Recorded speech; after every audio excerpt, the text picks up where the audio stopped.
cita-cita dari kecil itu sebetulnya saya ingin menjadi legal expert. Orang yang ahli di bidang hukum, tetapi punya misi untuk bisa berbagi banyak.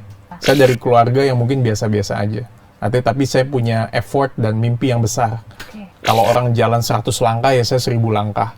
Orang tidur, ya saya bangun, gitu kan. Orang malas, ya saya lebih rajin lagi. Jadi kuncinya sih sebenarnya kalau kita ingin maju adalah kita melakukan hal yang lebih daripada yang orang lain lakukan. Mendapat gelar doktor termuda di Universitas Indonesia itu sekitar 2012-2011. Terus lalu tiba-tiba di tahun lalu sebagai guru besar termuda untuk disiplin hukum bisnis di museum di Muri.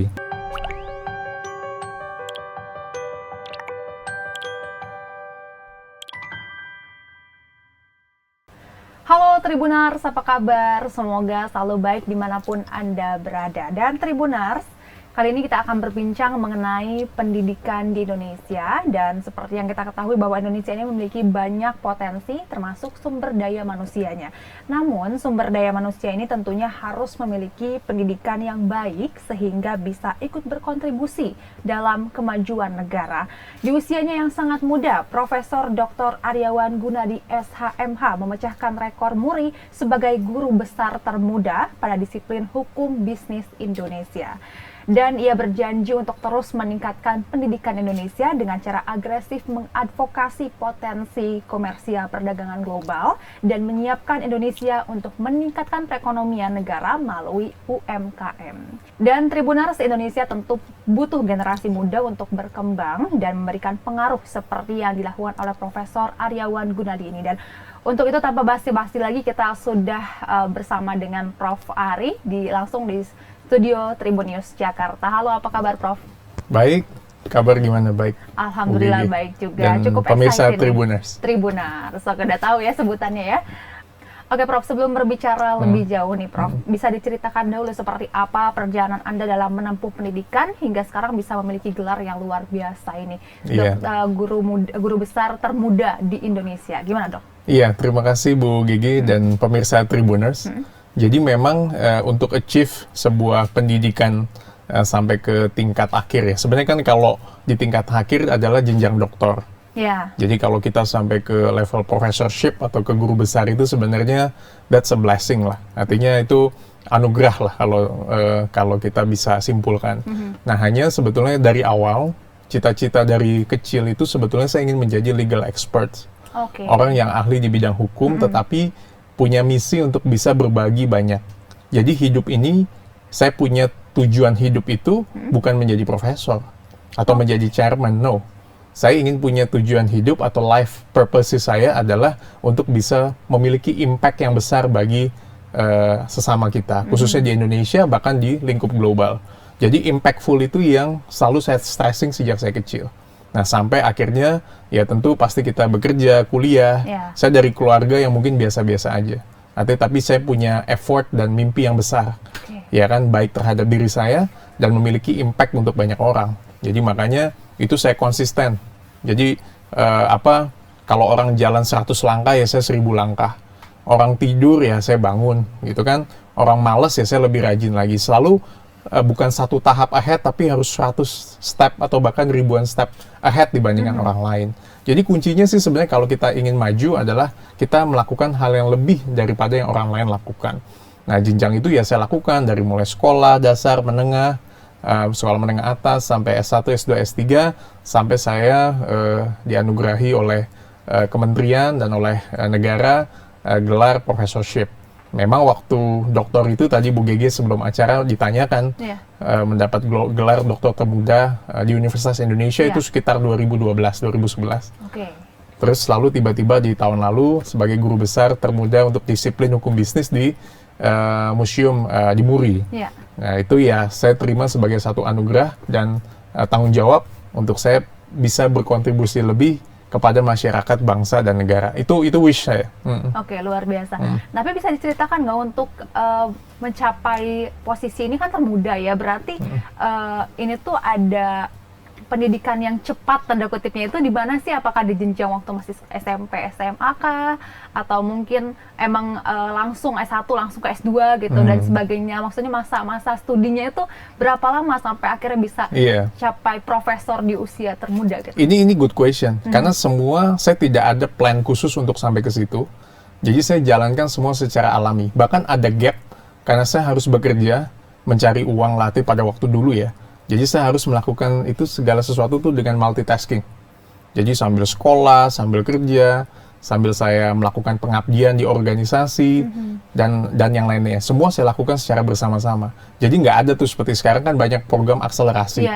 Jadi saya challenge nih, harusnya ke depan banyak lagi dokter-dokter maupun guru besar di usia muda, sama seperti di luar negeri kan banyak yang muda-muda. Harusnya usianya banyak yang lebih muda untuk kedepannya, untuk disiplin-disiplin ilmu yang lainnya. Dan itu saya yakin lah di kita ada. Jadi tidak ada program akselerasi khusus tuh nggak ada, Mbak. Jadi yang ada adalah ya kerja keras terus aja, semangat kerja keras. Bahkan saya ada gap cukup waktu untuk saya mesti bekerja gitu. Jadi semua dilakukan secara paralel.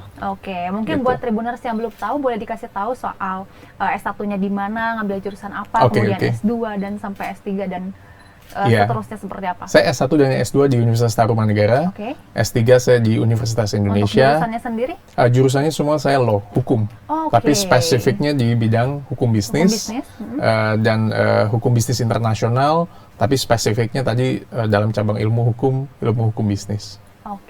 Nah, untuk tantangannya sendiri kan tadi seperti yang disampaikan bahwa sambil bekerja juga kan sekolahnya. Nah, kalau boleh tahu apakah memang Prof bilang sebelumnya dari keluarga yang sederhana, seperti yang kita tahu kan memang Indonesia ini tantangan yang cukup besarnya adalah soal ekonomi ya untuk mencapai pendidikan yang lebih tinggi.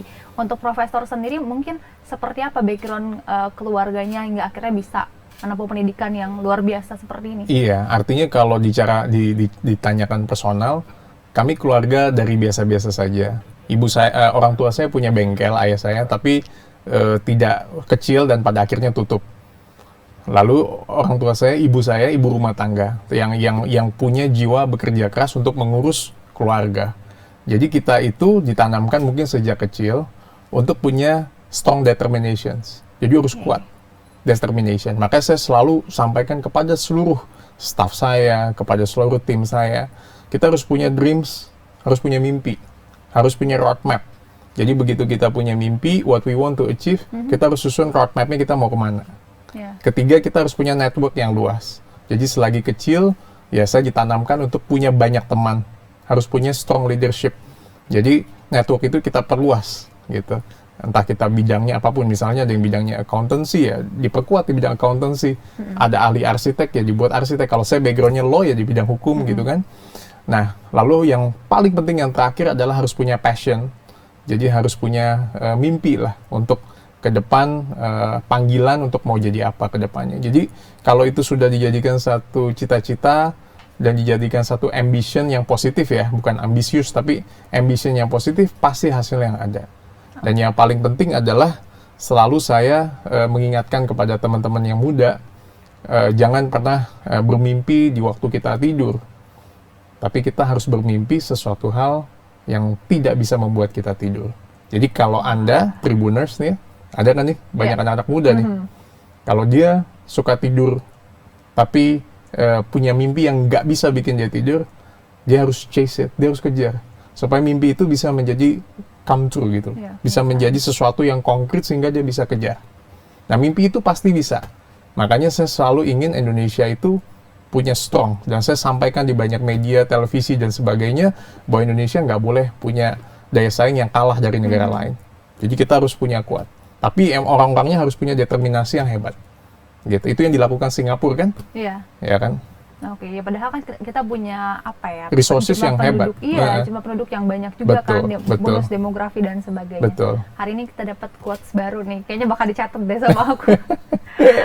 Prof. Nah, untuk tantangannya sendiri selain mungkin ekonomi gitu sambil bekerja, untuk manajemen waktunya sendiri gimana, Dok? Nah, ini good question. Benar-benar bagus, karena manajemen waktu itu kuncinya adalah satu kata, disiplin aja.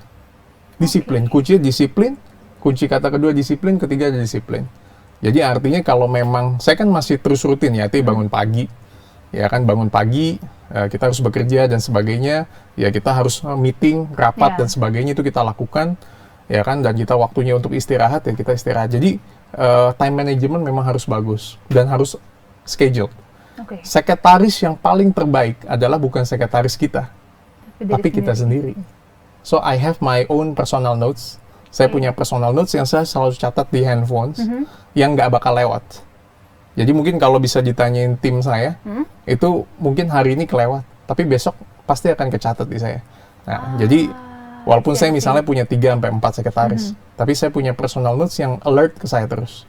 Gitu, untuk saya mengingatkan, ayo nih, apa nih, gitu. Jadi harus punya disiplinnya tinggi, sehingga time managementnya bagus.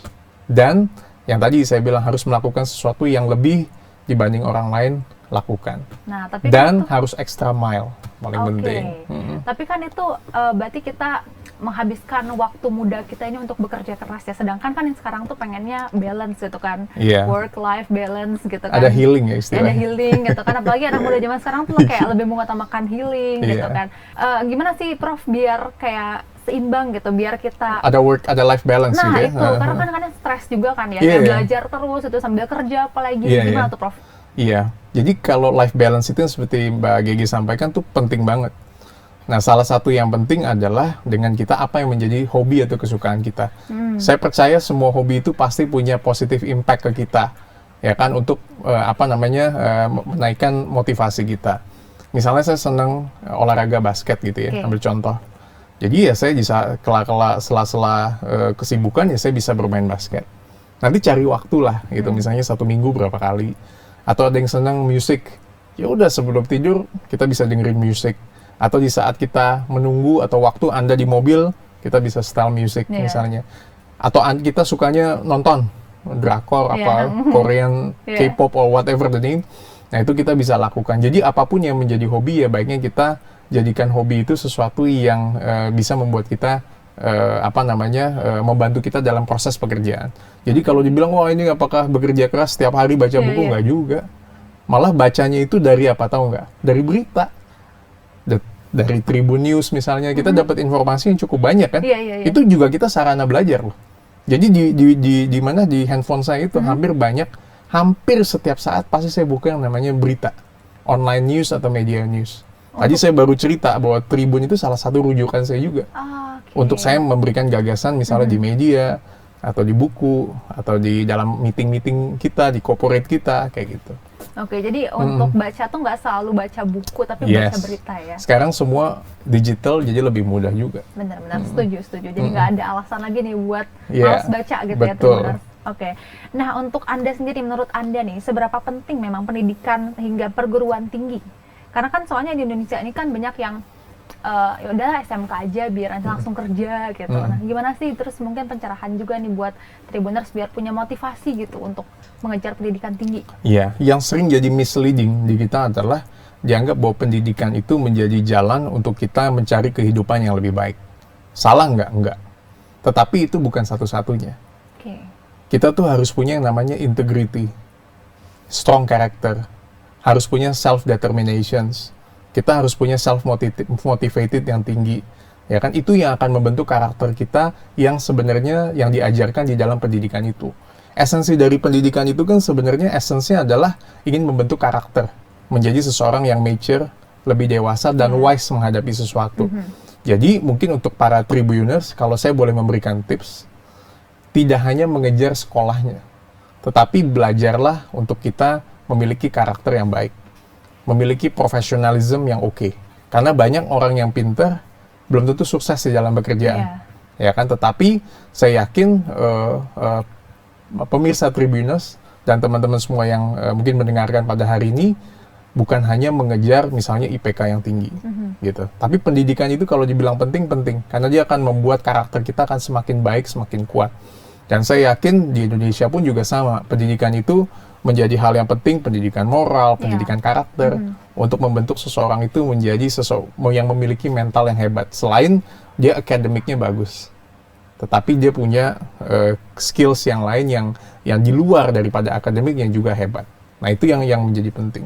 Jadi kesuksesan seseorang kalau pandangan saya adalah selain memiliki akademik yang baik, tapi punya strong karakter yang oke, tetapi juga dibangun dengan fondasi integriti yang hebat. Dan itu Gitu. ditemukan di pendidikan formal ya Prof ya? Ya, pendidikan formal, juga pendidikan informal yang bisa menunjang dia menjadi complete package. Yang susah itu kan orang bukan hanya menjadi spesialis, tapi menjadi paket lengkap. Dia pinter di dalam akademiknya, tetapi juga pinter di dalam kehidupan lah. Bisa memanage dan sebagainya, leadership yang oke, bisa memimpin, risk taker, kayak gitu-gitu lah. Oke, jadi balance IQ, IQ Iya, sama SQ-nya IQ, ya? IQ sama SQ-nya, betul. Oke, nah untuk di Indonesia sendiri nih, menurut Profesor nih, model pendidikan seperti apa sih yang ideal untuk diterapkan di zaman sekarang ini nih? Karena kan serba digital, tantangan semakin luas, kayak gak ada borderline Iya. gitu loh untuk dunia global ini. Kalau untuk model pendidikannya, kalau menurut saya, kita nggak bisa wave perkembangan zaman. Jadi model pendidikan hybrid itu yang sekarang ini memang cukup pas lah. Jadi hybrid itu bisa yang dilakukan secara onsite, tapi juga ada yang bisa dilakukan secara digital atau online. Jadi sekarang udah borderless tuh. Kita mau belajar dari mana aja. Saya pun juga banyak ngasih training gitu ya. Orang ada di Papua, bahkan kemarin saya di Vietnam, ya ngasih ke Vietnam. Nanti saya ke Zurich ngasih rapat atau apapun bisa dari luar. Artinya sudah borderless. Nah, yang paling bagus adalah dengan hybrid untuk model pendidikannya. Nah, yang kedua adalah kalau bisa dikaitkan dengan industri. Ya kan, jadi ketika dia lulus itu nggak sulit untuk adjust ke industri, karena industri ini kan membutuhkan orang yang sebenarnya siap kerja. Karena kalau dilatih lagi kan butuh waktu gitu, tapi setidaknya dia punya basic. Makanya pendidikan yang sekarang menurut saya bisa belajar dari para orang-orang yang ada di industri. Marketplace butuh apa sih? Oke, marketplace butuh arsitek yang seperti ini, butuh orang sipil yang seperti ini, butuh akuntan yang seperti ini, butuh orang legal yang seperti ini. Nah, itu semua akan dikaitkan dan disesuaikanlah kurikulum dengan perkembangan zaman yang ada. This is pandemic COVID, exit pandemic COVID, sudah post pandemic COVID, segala sesuatu berubah. Orang bisa mengakses informasi apapun. Dia bisa dapat data kita sebelum kita ketemu dia. Dia bisa research apapun. Jadi model pendidikan yang ada ini sekarang menurut saya harus bisa menyesuaikan perkembangan yang terkini gitu bagi. Oke, untuk sekarang sendiri nih menurut Profesor, apakah kita sudah on the track seperti yang disampaikan oleh Profesor atau ada yang harus diperbaiki? Oke, jadi kan sekarang itu kan Mas Menteri kan kita baru Hari Pendidikan Nasional nih. Saya juga beberapa kali ngasih sambutan di beberapa acara. Memang ini kan yang sekarang sedang dipush adalah merdeka belajarnya. Artinya kita merdeka dari belenggu sesuatu hal yang justru menghambat kita sendiri. Ya kan, makanya untuk ke depan apa yang dilakukan oleh pemerintah saya yakin sudah mengarah lah. Artinya ingin dikaitkan dengan industri. Makanya ada magang, ada program internship dengan industri, dengan pelaku kerja dan sebagainya.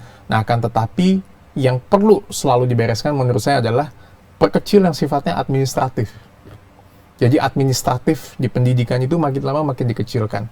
Ya kan, jadi seorang guru itu tidak diributkan untuk hal-hal yang sifatnya terlalu banyak administratif. Seorang dosen juga seperti itu, seorang mahasiswa juga seperti itu. Jadi fokus apa yang menjadi kompetensi dan keilmuannya. Bukan berarti administrasi tidak penting, bukan, tetapi dikurangi sehingga akan memudahkan seseorang itu kita lahirkan menjadi seseorang yang hebat, yang memiliki kompetensi sesuai disiplin ilmu masing-masing. Oke, karena berdasarkan penelitian juga kalau nggak salah atau survei gitu ya, emang Indonesia ini emang negara yang administrasinya tuh teribet keberapa gitu ya kalau nggak salah ya. Birokrasinya ya. Seperti birokrasinya. Jangan sampai birokrasi itu membelenggu kita, tetapi justru membantu kita kan dalam pekerjaan kita. Betul. Gitu. Oke, setuju soal itu. Nah, Anda ini menyampaikan nih bahwa ingin berkontribusi dalam pendidikan Indonesia untuk meningkatkan perekonomian negara melalui UMKM. Bisa dijelaskan, Prof, kontribusi seperti apa yang sudah Anda lakukan terkait hal ini? Iya, jadi kan small medium enterprise atau UMKM itu kan menjadi sesuatu hal yang penting. Itu menjadi basic apa yang harus didukung oleh pemerintah. Jadi kan kalau saya ngelihat di beberapa daerah tanpa saya sebutkan lah, jadi UMKM itu menjadi basis. Di Indonesia UMKM kita tuh juga bagus-bagus loh. Misalnya kita terkenal dengan apa di daerah, ada ladanya, atau terkenal dengan industri manufakturnya, atau karya-karya lainnya. Itu yang bisa kita boost up, ya kan? Dan itu yang kita bisa dorong ke banyak negara. Yang menjadi masalah itu kan adalah kita ini perlu dorongan untuk daya kompetitifnya semakin hebat di negara. Kenapa?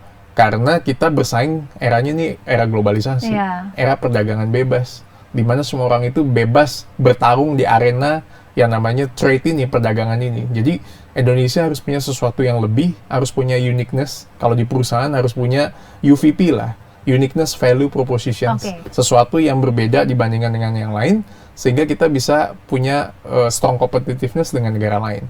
Itu yang saya selalu gariskan. Nah, UMKM ini menjadi sektor yang oke. Saya bersyukur karena pemerintah sudah mengeluarkan ada beberapa aturan-aturan yang mendukung. Jadi paketnya Omnibus Law itu ada Undang-Undang Cipta Kerja, lalu ada Undang-Undang Harmonisasi Peraturan Perpajakan, dan peraturan-peraturan menteri yang lainnya ingin memudahkan ini semua.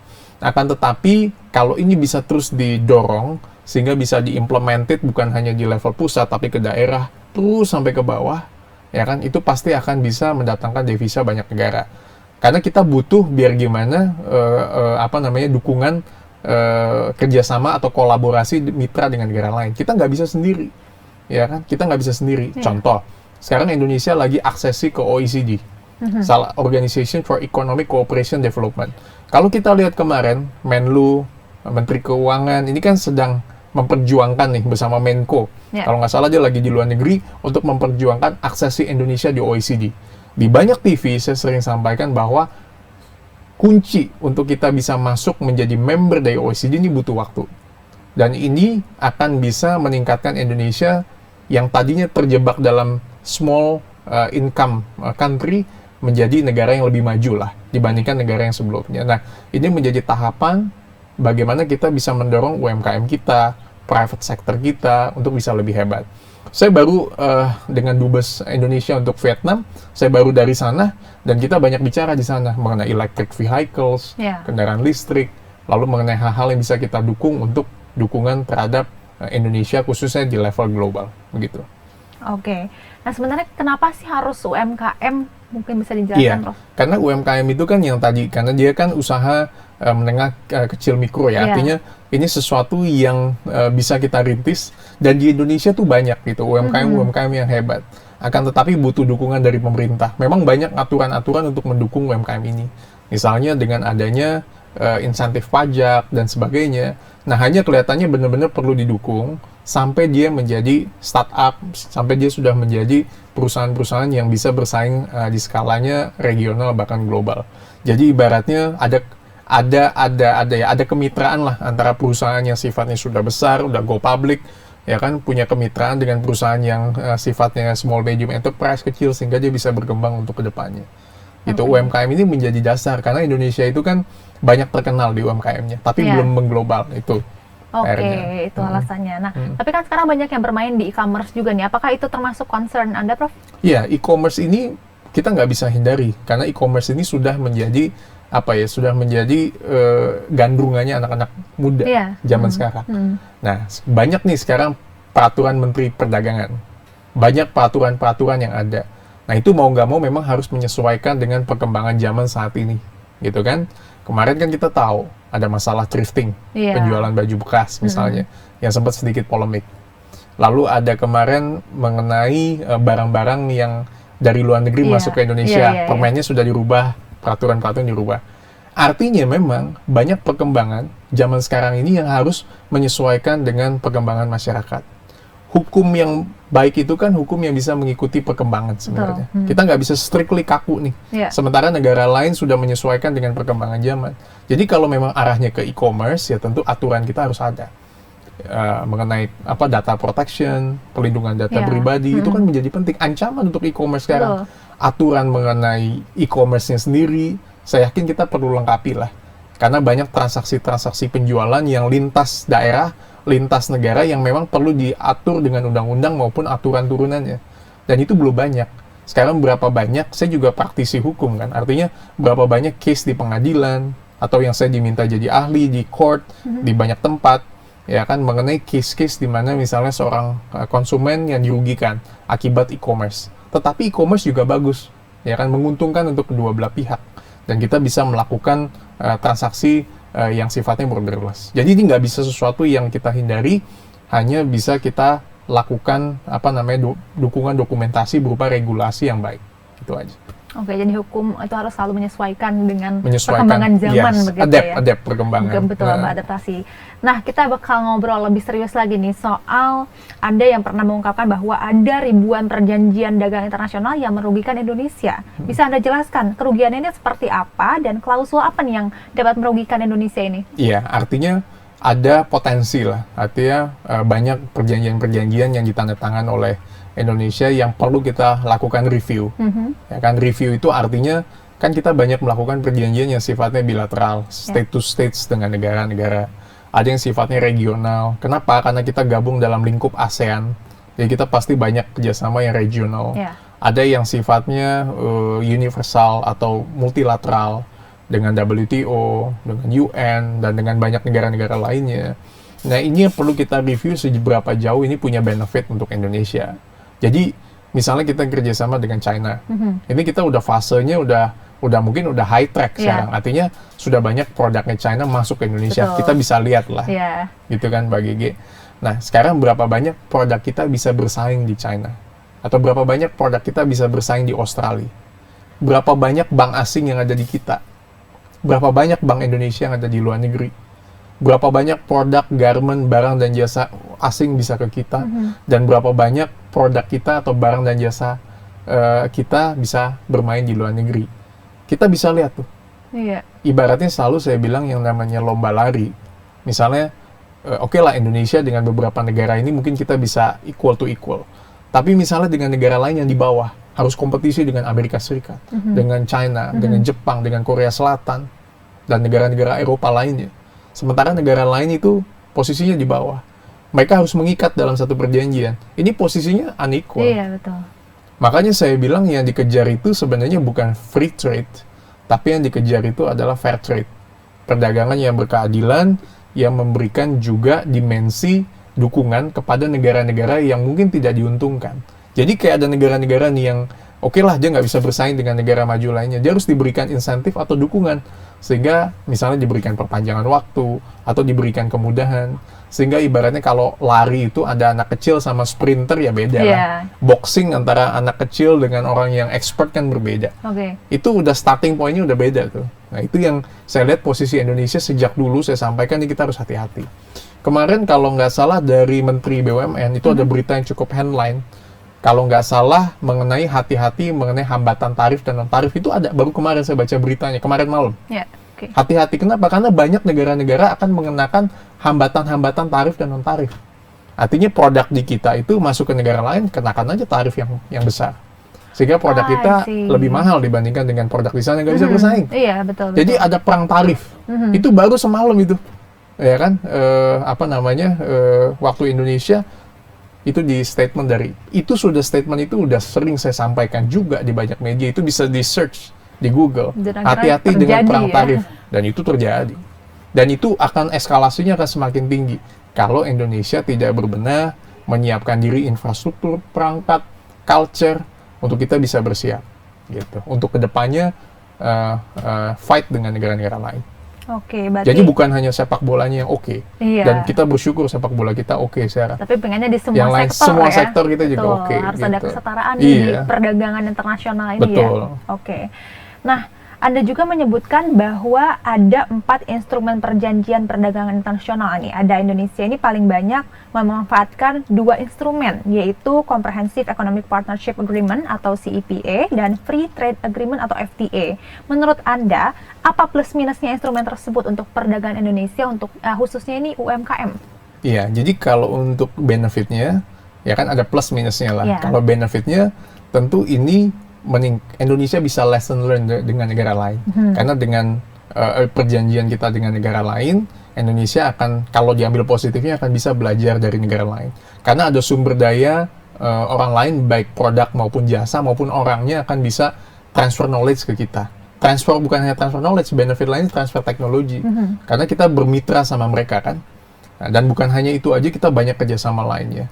Tetapi minusnya adalah yang tadi saya bilang, kalau kita nggak bisa bersaing dengan negara lain, bentuk penjajahan model baru itu bukan perang hanya senjata dengan senjata, tapi bentuk perangnya adalah dengan, ya artinya produk kita mati sama produknya mereka, dan kita nggak bisa ngapa-ngapain, ya kan? Misalnya produk elektronik kita, bisa nggak unggul melawan produk-produk dari Jepang, dari China, dari Taiwan. Itu menjadi question mark kan. Produk misalnya sayur di kita, bisa nggak kita compete buah-buahan kita dengan Thailand, jeruk mandarin kita lawan jeruk Pontianak, kira-kira bisa nggak anggurnya Australia dengan anggurnya Indonesia, itu bisa head to head tuh. Jadi kalau yang kita mau teliti satu-satu tuh, kita bisa lihat sektor.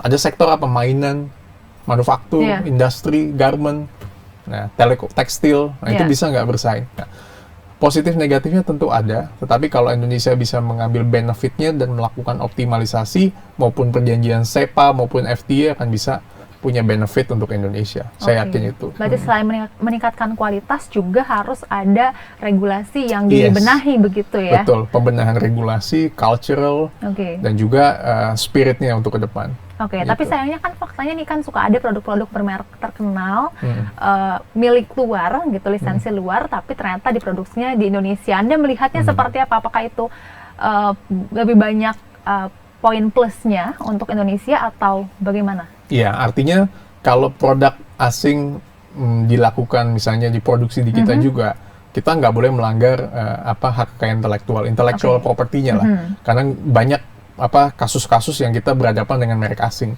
ya kan. Tetapi kalau misalnya ada produk asing, kita juga membuat produk di dalam negeri untuk bersaing, ya itu sah-sah aja. Tapi memang di luar negeri itu kan mereka mass production, seperti di China misalnya atau di Amerika, teknologinya begitu tinggi sehingga dia membuat itu bisa membuat sekali tekstil mungkin bisa ribuan bahkan jutaan. Di kita mungkin butuh teknologi yang lebih mumpuni sehingga dalam memproduksi lebih oke lagi, ya kan. Persaingan misalnya sekarang berapa banyak dokter-dokter, bisa saja dokter asing yang masuk ke Indonesia, ya kan, banyak ahli-ahli juga yang masuk ke Indonesia, banyak rumah sakit asing mungkin bermitra di Indonesia. Positifnya nggak ada karena kita bisa belajar banyak dari mereka.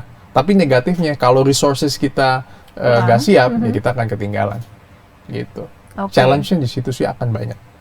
Karena kita sudah terikat dengan banyak perjanjian itu. Which is perjanjian itu ditandatangan mungkin impact-nya bukan saat ini, tapi 5 tahun, 6 tahun, 7 tahun ke depan. Dan kita udah banyak perjanjian yang udah 10 tahun lalu, 20 tahun lalu mungkin ditandatangan. Dan impact-nya akan bisa saat ini. Oke. Terakhir Prof, ini sebenarnya apa sih yang seharusnya dilakukan Indonesia agar tidak mengalami kerugian nih di setiap melakukan perjanjian dagang dengan negara lain? Iya. Pertama lah, Indonesia harus memanfaatkan voluntary export restraint. Ya kan, artinya Indonesia harus bisa melihat negara-negara mana yang sudah melakukan subsidi di negara asalnya. Ya kan, kalau itu sampai membahayakan di Indonesia, ya kita kan punya anti-dumping law, anti-subsidi. Kita bahkan bisa melakukan yang namanya safeguard, menyetop produk atau barang jasa di luar untuk bisa produk di kita hidup dulu, baru produk lain masuk. Jadi nggak dibiarkan di dalam satu ring itu anak kecil diaduin. Itu ibaratnya dengan mudahnya lah. Jadi harus ada safeguard dan sebagainya.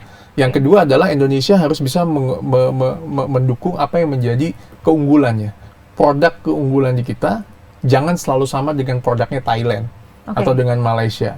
Kita kuatnya di crude palm oil nih, kelapa sawit. Ya kan, ya itu yang menjadi unggulan di kita. Kita harus fight. Kenapa? Karena kelapa sawit kita ini sekarang dengan undang-undang EUDR, European Union, itu terhambat masuk ke sana. Karena dianggap itu, dengan aturan EUDR itu, ya dianggap sebagian pihak itu merupakan hambatan tarif atau non-tarif. Nah, kita lagi fight nih, supaya EUDR law itu bisa ditinjau kembali, sehingga produk crude palm oil, kelapa sawit kita bisa bersaing di negara lain. Ya kan, gitu. Karena di negara sana mungkin punya alasan, yaitu jangan sampai hasil kelapa sawit itu dari penggundulan hutan. Nah, kita harus fight, jangan sampai begitu.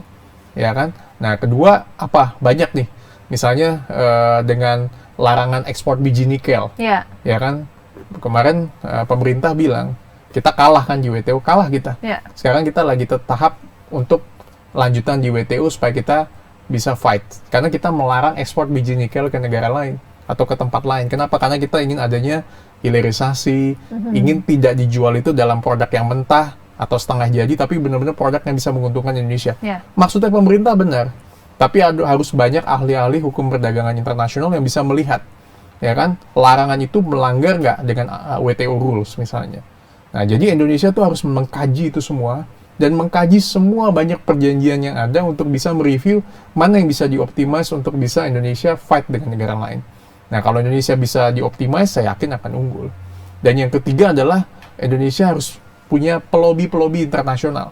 Pelobi kan nggak harus kata yang negatif. Pelobi itu bisa kita melobi, ya kan, duta-duta kita di luar harus bisa mengkampanye kehebatannya Indonesia di negara lain.